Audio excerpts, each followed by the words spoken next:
A North Shore woman is taking dramatic steps to serve the needy during this pandemic. Carol Meekins has a story that is positively Milwaukee.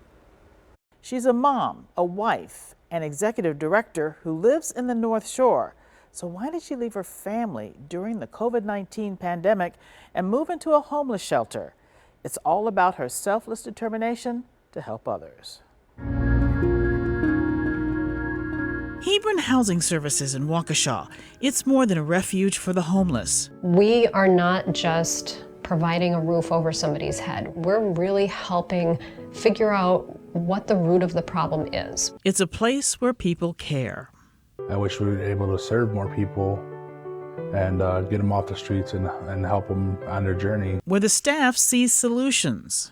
The case managers, they'll take them to places, important appointments that they need to go to, make sure they got like the paperwork filled out that they need to. They're like a hands-on assistance for the guys. And souls find solace.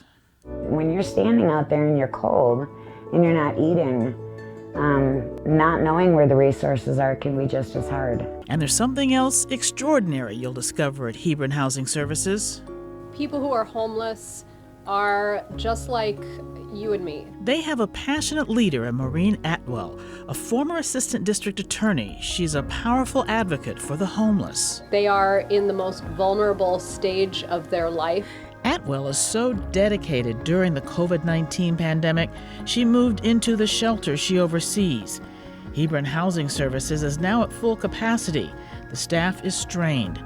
It's now open around the clock after the coronavirus forced the closing of nearby day shelters. To put that on my team by themselves and just expect them to do this alone, I didn't think was fair, and honestly, I didn't know if it would work. So Atwell has temporarily left her Whitefish Bay home, her husband, and daughter. My family really understood how important it was that we keep the doors open of the shelters right now, especially. And even my daughter, who's just 12 years old, even she understood. She really got it. She now sees her family through FaceTime. I'm looking at this a little bit like a military deployment. I'm away from my family for a long period of time because I need to be. Is there anything you would like to say to your husband and your daughter about thanking them for their support during this time? Because, like you said, this is difficult, especially for a 12-year-old child. I don't want to get emotional. I might start crying. But I'm so grateful to my family for the sacrifice that they're making, because for that sacrifice, we get to keep a lot of other families safe. As much as my daughter misses me, I hope that, I'm going to get emotional, I'm sorry.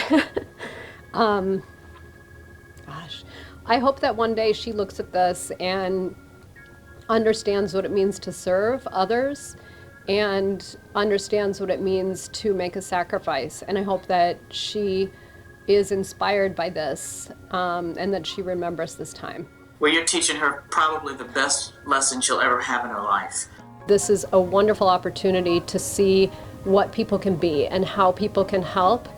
And I hope that that's something that people keep in mind, even going forward. Pretty amazing. Hebron Housing Services is made up of 3 homeless shelters, one for men, one for women and children, and one for men and women dealing with mental challenges. Back to both of you. Wow. Selflessness seen in action. You can catch a half hour of positive stories like that one on Positively Milwaukee with Carol Meekins this Sunday morning at 9 o'clock right here on TMJ4.